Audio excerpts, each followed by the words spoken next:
The way often the establishment get away with it, the way the powerful often maintain their position is by turning people's anger against each other rather than those at the top. And we see this all the time at the moment. You know, if you're a low-paid worker, your wages have been cut by your boss, your in-work benefits been cut by the government, you're told, don't be angry with the government, don't be angry with your boss, envy instead the unemployed scrounger living in luxury in a mansion made out of widescreen television sets. What they always tell people is, you're being robbed. So instead of being angry at the fact you're being robbed, be angry your less deserving neighbour hasn't been robbed quite as much as you have. It's the politics of divide and rule. Young people should be asking politicians, firstly, how are you going to deal with the housing crisis? Where are the affordable homes for people like myself and my friends going to come from? When are you going to introduce a living wage and make sure that everybody in work has a wage they can live on instead of having to earn their poverty day after day? When are you going to support youth services and stop these cuts, which often the first to affect young people? Why is it young people often face the brunt of austerity? Why are they often those who are effectively punished for a crisis they had nothing to do with whatsoever?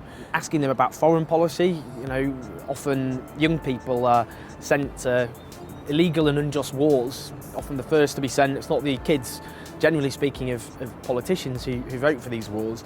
Are you going to support a foreign policy based on peace and justice? And it's about asking them to build a society that's run in their interest, not a society run in the interest of a tiny group of people at the top. So give them hell and make them fear you.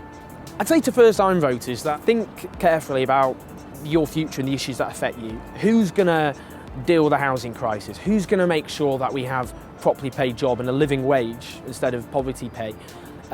Who's going to, for example, deal with the fact that, you know, education is something which is something you get saddled with debt for because you aspire to better education? You know, think of those bread and butter issues. What I urge you not to do is vote on the basis of fear. Fear of immigrants, of unemployed people, of benefit claimants. That it shouldn't be about, you know, the powerful always want us to turn against each other because they know when we're angry at each other, we're not going to be angry with the people at the top with power. So vote on the basis of hope about who's going to address these issues that actually affect me.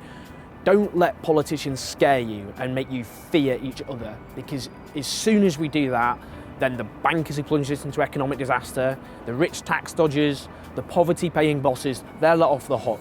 And instead we're too busy arguing over Polish nurses and Indian doctors and unemployed people. I'm a bit soft maybe on Russell Brand because I didn't agree with him when he said people shouldn't vote. I think people should vote, absolutely. But to be honest with you, you know, when he got attacked by various politicians and quite smug media commentators, saying that he's deterring people from voting. Young people stopped voting many, many years ago, often in droves. And many of them, young people, have often not voted at all. And that's often because of politicians and media commentators, the sorts of people attacking him in the first place. They're more responsible, not some, you know, comedian with big hair telling them not to vote. And actually, he got a debate going about the nature of our democracy. I think young people are often at the forefront of many of the campaigns for justice we're seeing at the moment. And I'll give you one example. UK Uncut, and they're an activist group who are furious about tax avoidance. The fact that, you know, we're told all the time there's not enough money, we have to make these huge cuts, which often affect young people the most.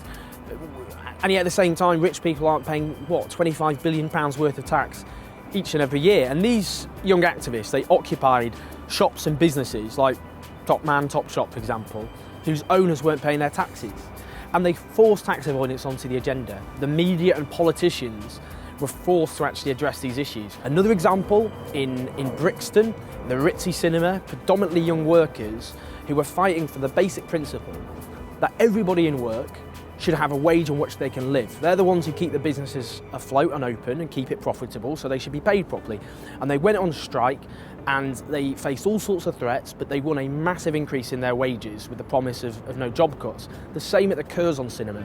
These are young people. They're fighting back. They're saying, look, I'm not just going to accept injustice. I'm not going to accept a lack of housing. I'm not going to accept low wages. I'm not going to accept my services being cut. I'm going to do something about it.